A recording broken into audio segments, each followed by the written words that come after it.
میرے دماغ میں یہ چیزیں چل رہی تھیں کہ خدا نخواستہ اگر ہم پکڑے گئے یا انہوں نے ہمیں یہاں پہ روک لیا تو ہمیں یرغمال بنا کے پاکستان کے خلاف بھی استعمال کیا جا سکتا تھا۔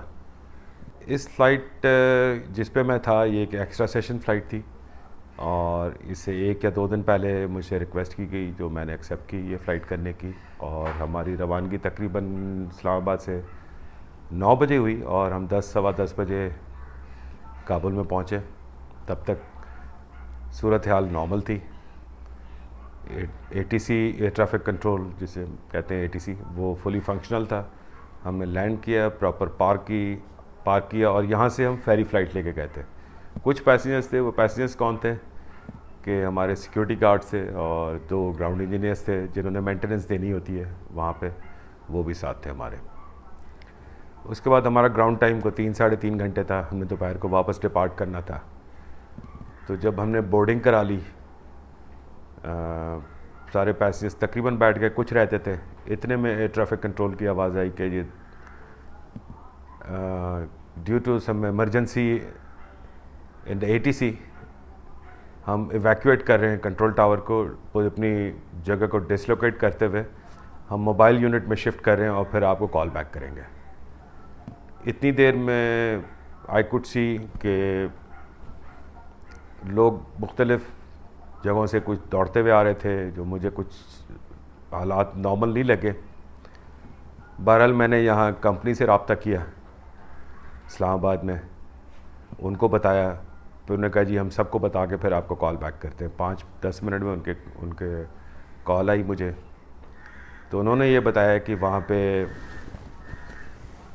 کہ وہ ٹاور شفٹ کر رہے ہیں، اور ہماری ATC سے بات ہوئی ہے، وہ جو ہی وہاں پہ آئیں گے، کیونکہ ابھی وہ ایئرپورٹ انہوں نے سول کے لیے بند کر دیا ہے، وہ اپنے ٹروپس کو ایویکویٹ کر رہے ہیں، تو وہ آپ کو 15 منٹ میں پش بیک دے دیں گے۔ انہوں نے مجھے یہ بتایا کہ ہمارا CEO، ہمارا ڈائریکٹر فلائٹ آپس اور باقی تمام فلائٹ آپریشن کی ٹیم جو تھی، they are in the loop.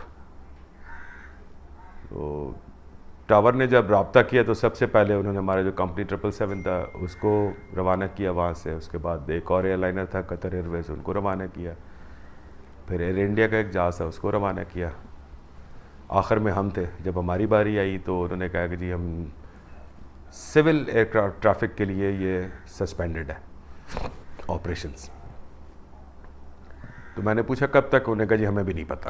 اچھا، ہمارے لوگوں نے بھی رابطہ کیا اسلام آباد سے، یہاں سے انہوں نے پورے اپنے ڈپلومیٹک ریسورسز یوز کیے، COPIA نے بذات خود، اور ہمارے ڈائریکٹر فلائٹ آپریشنز بھی اپنے چینلز کے تھرو لگے ہوئے تھے کسی طریقے سے، اور لکلی مجھے ایک افغان ڈپلومیٹ بھی وہاں آن بورڈ مل گئے تھے جس کے تھرو ہم وہاں بھی پتہ کر رہے تھے کہ بھائی ان کو بھی نہیں پتہ تھا، اور ATC سے میں پوچھ رہا تھا ان کو بھی نہیں پتہ تھا کہ کب تک سول آپریشن سسپینڈڈ رہے گا۔ تو مین وائل میں نے انہیں کہا جب تک ڈپارچر نہیں دیتے آپ مجھے پش بیک تو دیتے۔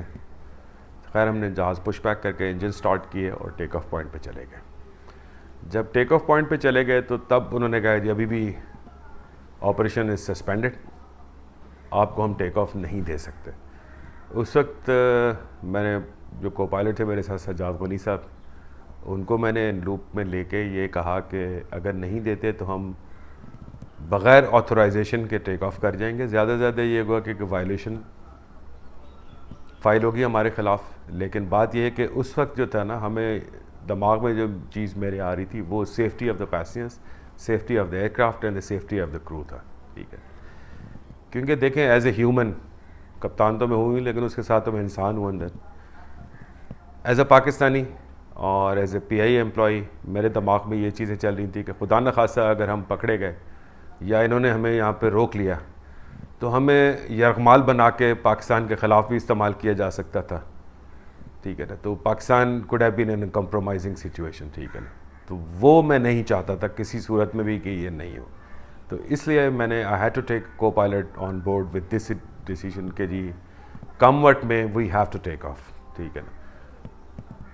تو اتنے میں تھوڑی دیر بعد کوئی 1 گھنٹہ یہ گزر گیا ہمیں وہاں پہ رن وے کے قریب کھڑے ہو کے۔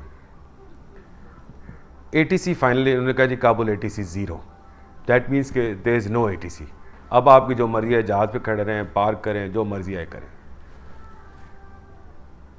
سارے ملٹری ٹریفک تھی وہاں پہ, on their own take of کر رہے تھے. اس وقت صرف میں نے کیبن کرو میں ایک اناؤنسمنٹ کی کہ جی آپ اپنی اپنی سیٹوں پہ بیٹھ جائیں, وی ٹیکنگ آف. تو ہم نے جلدی سے وہاں سے ٹیک آف کیا.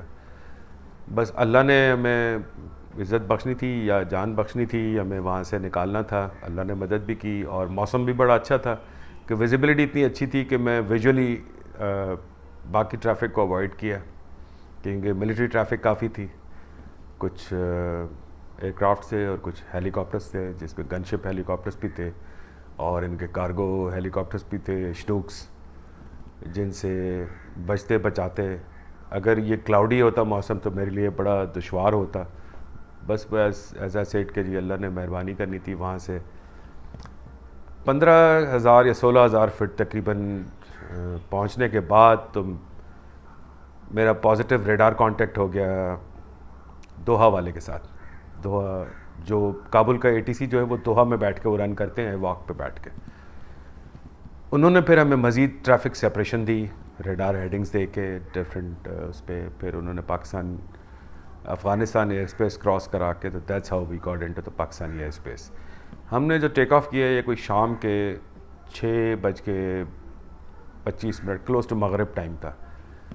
میرے خیال سے اگر ہم تھوڑی سی بھی ڈیلے کر دیتے تو یا وہ موب آ جاتا, جو آپ نے دیکھا ہے کہ وہاں پہ لوگ آ گئے تھے جہازوں پہ آگے پیچھے. اب کچھ نہیں پتا آپ کو کیا ہوتا, کیونکہ ہمارے ذہنوں میں تو پکچر کلیئر نہیں تھی نا کہ ایکچولی کیا ہو رہا ہے. Because all I could see was کہ ملٹری فلائنگ آل اراؤنڈ, گن شپ ہیلی کاپٹرس فلائنگ آل اراؤنڈ. ٹھیک ہے, کچھ تو فلیئرس بھی چھوڑ رہے تھے اپنی پروٹیکشن کے لیے تاکہ ہیٹ سیکنگ مسل ان کو نہ لگے, اور شیلنگ بھی کر رہے تھے دور دراز علاقوں میں, دور سے نظر آ رہا تھا.